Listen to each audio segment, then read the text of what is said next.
حسام وإبراهيم، قصة للتاريخ. قبل الأضواء والشهرة وقبل هتاف ال100,000 في الاستاد، الحكاية بدأت في عزبة الوالدة أبو حلوان. حسام وإبراهيم حسن توأم ما بيفترقوش. الكورة كانت هي الصاحب والأخ. في شوارع حلوان الضيقة اتعلموا إن اللي يقع لازم يقوم، وإن الكورة بتدي للي بيديها عرق بزيادة. حسام وهو طفل كان بيلعب بغل لدرجة إن جيرانه وأصحابه كانوا بيخافوا يدخلوا معاه في التحام. وإبراهيم كان الدينامو اللي ما بيبتضلش جري بيحمي ظهر أخوه ويصنع له الفرص. في المرحلة دي التوأم لعبوا في مراكز شباب صغيرة في حلوان، والموهبة كانت أكبر من المكان. لحد ما جه اليوم الموعود سنة 1979، اليوم اللي قرروا فيه يركبوا المترو ويروحوا لآخر الخط، للنادي الأهلي. فترة التسعينات كانت عصر السيطرة المطلقة. حسام وإبراهيم بقوا هما السيستم بتاع الأهلي. حسام حسن كان المهاجم اللي المدافعين بيعملوا له ألف حساب، مش بس عشان مهارته، لكن عشان استفزازه الكروي وإصراره إنه يسجل حتى لو بالنص فرصة. وإبراهيم كان الظهير العصري اللي بيعمل عرضيات بالمقاس. في الفترة دي الأهلي ما بقاش مجرد فريق، بقى كتيبة إعدام كروية بقيادة التوأم. الناس بتفتكر أهدافهم في مصر، وبينسوا إن حسام حسن هز شباك ريال مدريد بقميص نيوشاتل. التوأم شرفوا مصر في أوروبا، بس الحنين لأتاتش كان بيرجعهم دايما. وفي سنة 98 لما الكل قال حسام حسن خلص كورة، والجوهري خدوا بوركينا فاسو، حسام رد ب7 أهداف، وبقى هداف أفريقيا وهو في سن ال32، ورفع الكاس وسط ذهول القارة كلها. دي كانت رسالة لكل اللي بيشككوا: أنا لسه هنا. نيجي بقى للحظة اللي غيرت تاريخ الكرة المصرية.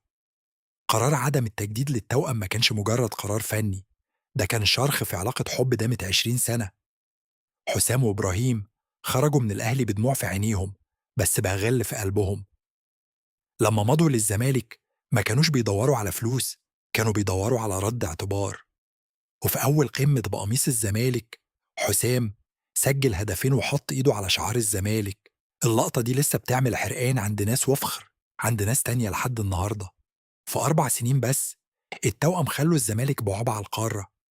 كسبوا كل حاجة ممكن تتخيلها: الدوري، الكاس، السوبر المصري والسعودي، ودوري أبطال أفريقيا. حسام كان بيسجل في كل ماتش كبير، وإبراهيم كان بيموت نفسه دفاعيا. الفترة دي خلت جمهور الزمالك يعشقهم كأنهم اتربوا في النادي من صغرهم، وبقوا هما أيقونة التحدي هذه والنجاح تحت يلقى أي ظروف. تشجيع رائع رائع رائع من الجماهير، وهو يشير إلى الجماهير. لو في سنة ينفع نسميها سنة الرد على المشككين، تبقى 2006. حسام حسن كان عنده 40 سنة، والكل بيقول كفاية كده يا عميد. بس المعلم حسن شحاتة كان له رأي تاني. خده في قائمة المنتخب لبطولة أفريقيا في مصر، مش بس عشان تاريخه، لكن عشان روحه اللي بتكهرب اللعيبة. ودلوقتي التاريخ بينصفهم. بعد سنين من المحاولات، العميد والظهير التاريخي بقوا هما اللي بيقودوا أحلام المصريين.